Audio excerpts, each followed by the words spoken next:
Howdy, howdy, and welcome to another wonderful Trash Take. There's this crazy phenomena talking about takeovers, and what a takeover is: a bunch of youth, a bunch of young, dumb, and full of piss and vinegar retards get together and they take over an intersection, i.e., they bring cars in, they basically body block it where there's 100+ people, no one can get in, and the dude in the middle does donuts, and a bunch of cars coming in and out doing donuts, blasting music, being a bunch of loud retards. It normally ends when someone gets hit, which in every single video I've seen of a takeover, it ends with someone being hit by one of the cars, and then the car peels out through the crowd of people, slamming into more people because now they're afraid, and it turns out a single hit and run to like a 20-person felony fest. But it's always a bunch of young, stupid people, essentially, is what I'm getting at, that know that more than likely they have the strength in numbers and the cops can't arrest all of them. So you have a bunch of young, stupid people all grouped up in one area, a bunch of retards in one area. It's a recipe for disaster. And that's what happened in New York City. There was basically a street takeover in New York City where a mob showed up, started acting like a bunch of hooligans, and some people made the mistake of coming out of their home and saying, "What's going on?" And they got beat. They got jumped. The crowd's like trying to stomp their head into the ground. I'm sorry. You live in a blue state. That's a terrible life decision, because if you pull a gun on any of these people that are trying to kill you and you shoot them, you'll almost always go to jail for life. You almost always go to jail for life. You get in a trial by your peers, but you're in a leftist city where they don't believe in self-defense, so you go to jail for life. So instead, you now have to be almost beat to death by a mob because you decide to say, hey, let's not be violent, retarded hooligans. And that's what happened to this guy. So I'm going to play that video. This is from Fox News. I'll put their video in the description if you want to watch it. It's a little short compilation of it, but it's they like took over a street, burned down a car, and tried to beat a family to death. It's kind of crazy. And it's always in Democrat cities because the soft on crime policies that Democrats have put in power everywhere enable crime. You cannot have public transportation and free social services and free food and free housing when you have rampant crime. The criminals will always take advantage of it. And that's what cracks me up. Democrats have such nice policies. They sound so good. And then compile them with the fact that no one belongs in jail. And you're like, well, now you're going to get brutally stabbed on a subway or caught on fire on a subway. Like, it's take your pick, Democrats. You either get all this stuff for free and people die, or you get all this stuff for free and no one dies, but it requires you to put people in jail. And they never will. But I'm just digressing. Let's watch the video. Meanwhile, we are back. This was the scene in New York City over the weekend as a mob of as many as 40 people took over a street in Queens, upper middle class, driving wildly, setting a car on fire. Yeah, this is what they do. They just basically pull their cars up and they start blocking intersection, and they know that it's going to take the cops forever to respond to it, so they just go hog wild for like 20 minutes and they peel out for the most part. In Texas, I've seen this before on one of the highways. It was an off-ramp.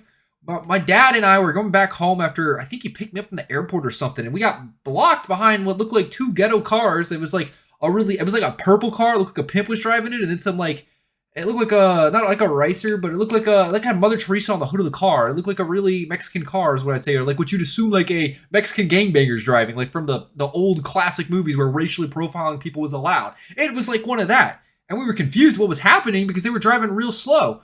And then they just randomly both floored it and like started drag racing on the exit ramp. Like, there's nothing you could do. They're on the middle of the highway in front of you on an exit ramp or I say an exit ramp. It's more like a combination ramp. It was an exit off one highway onto another. They call them mixed masters. The first one always goes up and to the left, second goes under to the right. It was one of the ones that goes up and to the left. So it was like a really high, really long strip, but they like blocking traffic for like a minute or two, and they just both floored it. They raced and they went on the highway and kept going about their business. But like, you call the cops, what are the cops going to do? The highway for that portion's blocked. They have to get ahead of the people. But it's a common tactic if they know the police take too long to respond, so they're allowed to do whatever retardation they want in the meanwhile, i.e. street racing or such things. It's not unheard of. It's just rare to see. But this happened, and these kids are stupid, and they're all filming it now every time it happens. That's what you see on social media. Every time one of these breaks out, someone dies. They almost always hit someone with their car at some point, and the crowd freaks out, or they try to pull the guy out and try to kill him, or a random person is trying to drive home and makes the mistake of trying to go through the crowd, and now the mob surrounds the car and starts threatening to kill the person. That happened to one lady. She got surrounded by a car, and she's like, my kid's in the backseat, and the kids are like trying to break the car, and then one guy stole the car. Like, it's crazy. Yeah, in your situation like this, the best thing to do is either leave or defend yourself. Because I'll tell you this, if I'm surrounded by a group of 20 people and they're threatening to kill me, I'm going to put my life over them. And that's the common sense answer. But that's not the answer that you can do in a blue state. They will always say that your self-defense isn't allowed. You need to let this crowd beat you to death. That's what they rule every time. There is no castle law in any state run by a Democrat. There isn't. And it's pathetic. It's sad. But I'm digressing still. Then attacking homeowners who try to protect their families. And Literally their lit a car on fire. Including breaking one man's nose and ribs, as you can see in this disturbing video. Yeah. Here's the video of them coming outside and they're like, what the hell are you guys doing? What's happening? And the mob just like randomly runs up and sucker punches the dude in the back of the head. Violent, retarded, dangerous. Because now you're on the ground and you see another low IQ motherfucker running over immediately to stomp his head in. Because this is what happens. This is why you need guns. There was a dude in Oregon who actually, I think, got 20 years in prison. Some drunk black guy was hitting on his girlfriend. He told him, I've got a girlfriend, leave her alone. And the black guy didn't like that. So he punched the guy in the head, kicked him to the ground, and started stomping on his head, gave him a concussion, like fractured his skull, and then attacked his girlfriend because his girlfriend started recording, basically to show the police the dude's assaulting. Attacked his girlfriend. So the guy managed to roll over and get a gun out, and then the black guy came back to stomp him in the head again. Dude shot him. Shot him. One bullet. Killed him. Trial of his peers. Found him guilty. 20 years in jail. Murder. Only in a blue city can someone be trying to brutally murder you, you defend yourself, and you get charged with murder. Blue cities aren't real places in America. If you live in a Democrat city, get out. If you are ever in a situation where you defend yourself, you'll go to jail for life. New York City is one of those places. They're blue. They've got retards all around. Trial by your peer, surrounded by empathetic Democrats who will see a kid crying on the stand and decide, you know what, maybe he didn't mean to try to smash your skull in. Sounds like he's not guilty. And that's how stupid the law is now. That's how stupid it is. Look at that. Punching him while he's down. Bitch, coward move. Mob mentality. Now we have two other people coming to assault another guy. Now we have everyone running over, coming to assault these people. Some dude with a random flag. That's a woman, by the way, that they're also punching and slamming into. Kicking him in the head. Felonies. Felonies. And these people are sitting here laughing and recording as a man's being beat to death. And they went after his wife, too. New York City Councilwoman Vicky Palladino represents the neighborhood where this all happened, joins us right now. Great to see you. Thank you, Brian. What happens for stories like this? They're in the news for a single day and then they're dropped. So when the jury eventually decides to find these people not guilty or acquits them, nothing happens. There's no real consequences for their actions. And that's how the justice system has been heavily influenced. Either the DA doesn't press charges or they get enough retards on the jury to find the person not guilty. That's the sad part. That's the sad truth of reality. Justice is dying fast in America. You cannot have random pop-up violent mobs almost beating a guy to death in a city and say that we live in a democratic place. That's not possible. Not possible. Your thoughts about what was taking place there, upper middle class, why that neighborhood? You said it's been hit before. Malbo is part of Whitestone. It's right after you come off the Whitestone Bridge. It's a hamlet. Yes, it's upper middle class. It's a hamlet. They have been plagued for the past 2 years with home robberies, burglaries, car theft, and just these wise guys. Sounds like you need more police. Sounds like you need to keep criminals in jail. You can solve all these problems. Put a 3-strike system in place. 3 strikes, you're in life in prison, or we're turning you into hamburgers for everyone else. 3 strikes. Think twice before you decide to break into a house. Think twice before you decide to rob someone. I was going to make a video about this, but I didn't. But there's currently 2 separate stories right now from 2 different New York journalist outlets that are writing about illegal aliens and their woes of living in America and their woes of being deported. One of them's from a guy who's lived here for 15 years, committed identity theft a dozen different times, murdered a man, i.e. hit him with his car while he was on some electric bike because he said his serpentine belt gave out and killed a guy. And like I said, committed identity theft all the way along the ways and then got deported. And the Times was writing about how there's 2 sides or 2 victims in this story. And it's cracking me up because one of them's an illegal alien who completely ruined some guy's life by using his social security number, not paying a single penny in taxes, and then screwing him, and then kidding another citizen killed while he's here. And they're saying there's 2 victims. No, there's a victim and there's a perpetrator, the illegal alien. And then the second story, the real one, is about a dude getting deported. And he's talking about him being in the handcuffs and his hands cuffed up and his legs cuffed up, and how this is how his family must have felt when they were his ancestors must have felt when they were slaves being transported across the ocean trying to pull the whole race card. It's some Jamaican dude getting deported. Here's the kicker: the dude's getting deported because he's got multiple felonies for armed robbery and murder. And the journalist wrote a puff piece about how this dude's feelings are hurt and how deportations are bad and you should feel bad. And here's a crying video of a child and you should have no laws and borders because this child's crying. Like, it's retarded empathy. Criminals need to be in jail. Illegal aliens need to be deported. These are things that need to change to improve everyone's quality of life. Every American citizen's quality of life, that is. But in Democrat cities, this is not possible. This isn't. They simply don't have the mental capacity to see that their actions that they take, the policies they pass, greatly hurt everyone around them. They don't have the mental capacity for it. They really don't. That's the sad fact. Which the whole city's been. Where are they from? This, we believe, a lot of them are from the Bronx, because while that guy was, you saw the video, while that guy was getting beat up, the homeowner who came out to defend his property, he was beaten. And yeah, defending your property in a blue state, yeah, might as well put that guy in jail, honestly. It's like California, where if someone breaks in your home and is trying to murder you, you have to like break out of a window, and if you try to even point a gun at them, they'll charge you with a felony for it. You have retarded Democrats who have ruined these cities. They selectively enforce the laws. You defend yourself, 20 years in prison. You murder someone because you're a drunk driver, it's your 5th DUI. Oh, 1 year of community service, or 1 year probation with 200 hours of community service. It's very fitting for this upstanding member of society. The justice system is infested by retarded judges that have been enabled by retarded Democrats passing dog shit crime policies all across the United States. he was beaten bad. It just happened. And his wife got beat up. Yeah. Square to the jaw. They sucker punched a man. You don't think these people are going to assault a woman? We had a woman lit on fire a week ago on a subway station by some dude with 10 felonies and 72 arrests. We had another woman stabbed on a bus in North Carolina by some other crazy homeless guy with like 50 arrests. We have time after time after time showing the justice system is playing catch and release with felons. Meanwhile, you defend yourself, you actually go to jail for life. You can thank a local Democrat. This is their doing. And the sad part is, you have Trump in power right now, and even he's looking weak and retarded. He's saying, yeah, let's keep importing infinity foreigners. H-1B, H-1C ya. Keep bringing them in, no worries whatsoever. Oh, the American youth is worried that they can't have a job, that they're having to compete with foreign illegal aliens, and now H-1B? Oh, well, they're just stupid. We need this labor no matter what. Meanwhile, they're hiring people for entry-level positions that anyone's qualified to do. But unfortunately, it's going to an H-1B job from an individual outside the country who will work on holidays, who will work extra hours, who won't unionize because he's afraid of being deported. And the companies know that, and they know they can hold it over their head. And you are supposed to be saying, or the system in place is supposed to be favoring you, and everyone in power is showing that they're not favoring you. Like, it's a lose-lose situation no matter who's being voted into power is what it looks like. Took a punch right Crazy. to the jaw. She got right back up.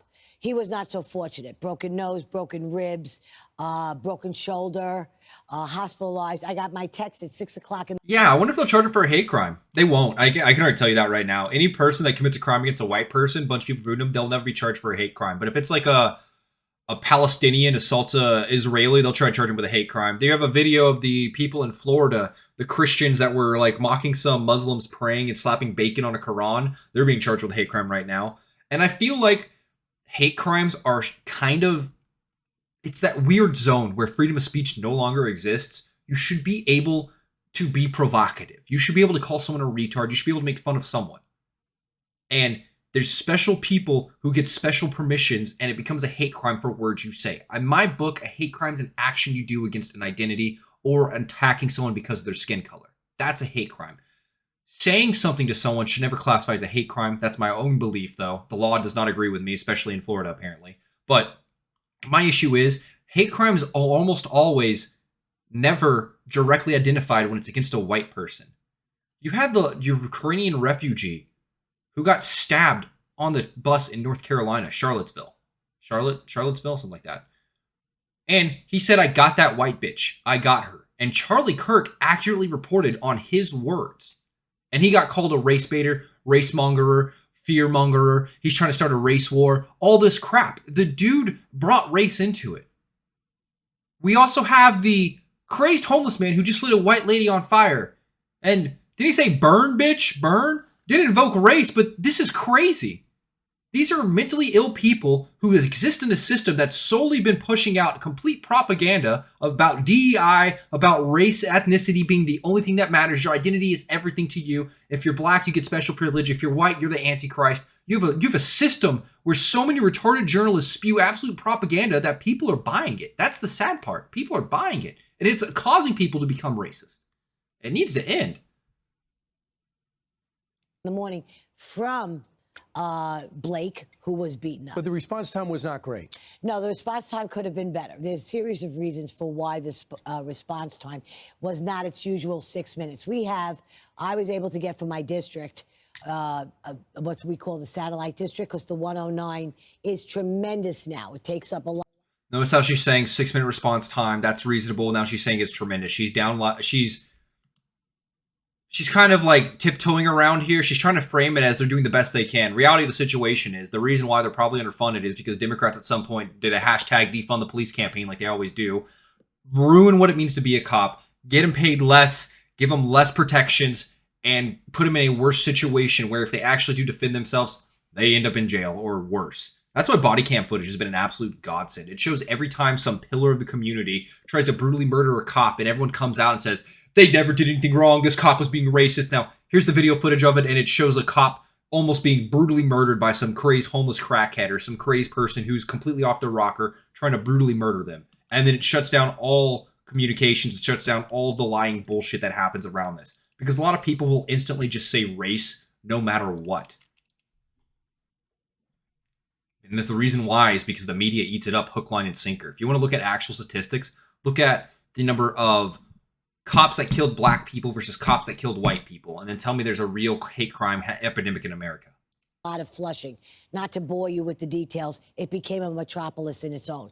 Whitestone and the rest of District 19 is somewhat suburbia. So we got the satellite district. Satellite district brought us 55 more cops. These were not called in correctly all the time. They were called in as 311s instead of 911s. Those that did call in 911, like Blake's wife, the response time should have been better.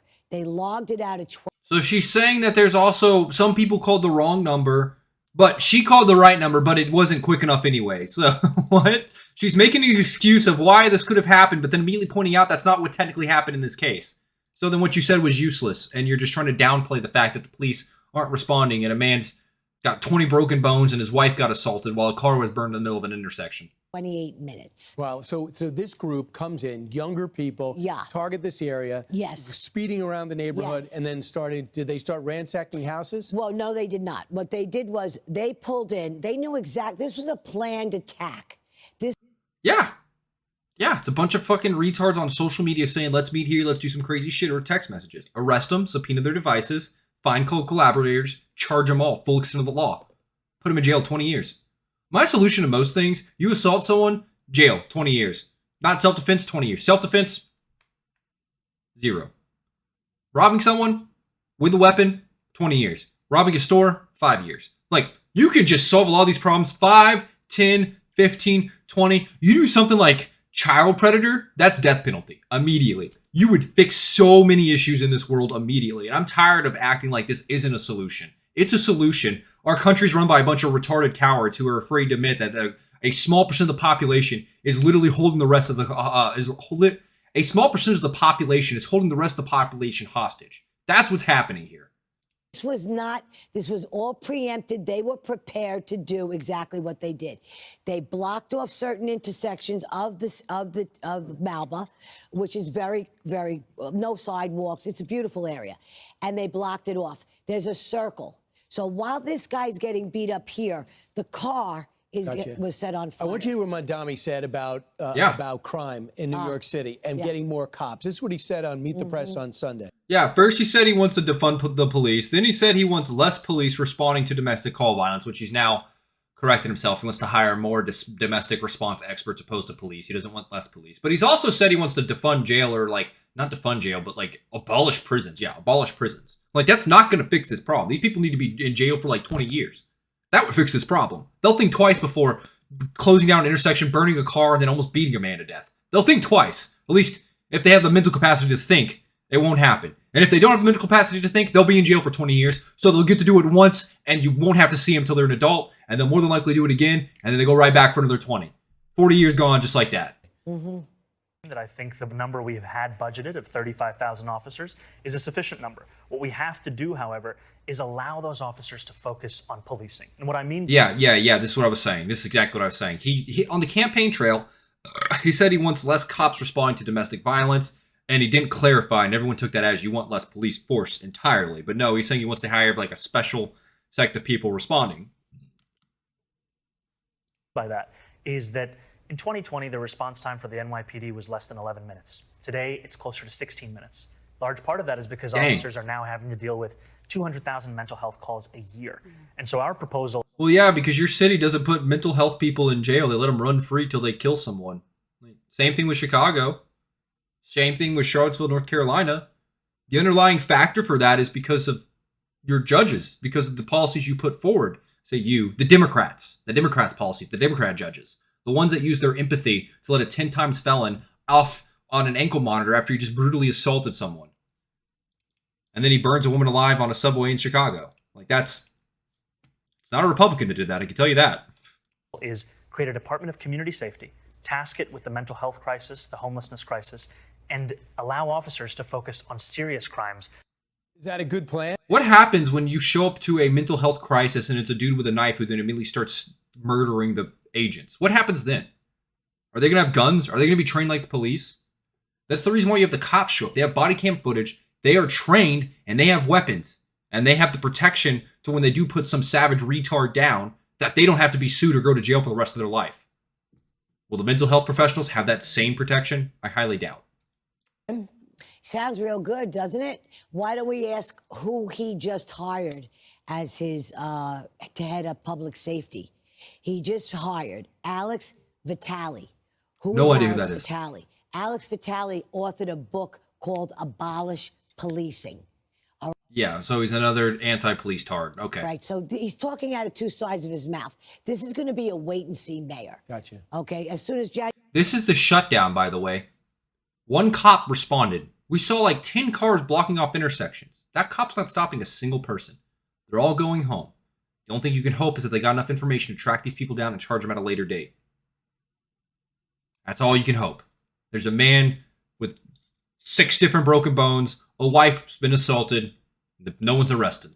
January 1 Not comes yet. along, bam. Thank God we have Jessica Tisch. Right. The police commissioner is going to stick around. Thanks Well, so she much, was on the Councilman. phone with me on Sunday, yes. Absolutely. But we do have to pick up those times. Yeah. The issue with today's society is criminals are now more bold than they've ever been. Crime in America, it's the best place to commit it. If you're an illegal alien in some of these cities, you get treated like you get a second tier of citizenship, basically. They don't deport you. They don't even kick you out of the country when you commit crimes. They don't work with federal agents to even deport you to begin with. It's kind of crazy to me. You can be here illegally and then commit a crime and not immediately just expect to be deported. That should be the easy answer. That should be your one strike and you're out. You're already here illegally, dog. You're in the system for trying to kill someone? You rob someone? Nah. You're lucky you don't get the death penalty at that rate. But for American citizens, we need to put some people in jail. They don't belong in the street. The person who burned a woman alive on the train in Chicago, 10 felonies, 72 arrests. You're telling me that guy's a career criminal? Who could have guessed? Was it the 10th felony? Was it the 71st arrest? Really? Some judge at any point in time could have made the decision that this man's too mentally unwell to belong in society. Put him in prison for life. But we don't have judges that actually use their brain. They have infinite empathy till they kill someone, and then they're the harsh judge who puts someone in jail, and now they're going to talk about how they had to make the right decision after, 71 other judges decided to make the wrong decision? Really? You can't know if someone's going to recommit crimes, but you can increase the punishments for committing crimes and use their history of their crimes to make actual judgment calls as a judge. What needs to happen? Judges are held liable. That would fix most of this problem with judges releasing career criminals back on the street. Hold the judge liable. Career criminal robs someone and you decide to give him community service and probation opposed to put him in jail for 10 years. They commit another robbery or they kill someone, you're charged as an accessory. Solves it immediately. A judge would put their own priority over their own citizenship, and you'd actually have career criminals going to jail. Or they think really twice if they want to let their bias show through because they feel like this person is a little bit disadvantaged by the system, so they should get another chance because I'm racist and retarded. They'll think twice, and that's what I need to happen because they're not thinking to begin with. Yeah, let me know what you guys think in the comments down below. These street takeovers are getting interesting. They're getting worse. They're happening all over the United States. This isn't just a New York thing. I think like I said, it's happened to me in Texas, and it was kind of weird to see, but it was just for like 5 minutes on a highway. They're not really getting out of the car on the highway, and especially it's Texas too. You have those retards and 18-wheelers that'll come flying through. It's pretty dumb to try to shut down a highway for no reason if you aren't the police. Yeah, let me know what you guys think in the comments down below. I think that crime needs to be solved, and whatever next politician that starts actually promising to lock down crime will probably win the vote for the majority of people. I don't know. Yeah, let me know what you guys think in the comments down below. If you like this video, if you like it, comment down below or subscribe, and I'll see you in the next one. Until then, later.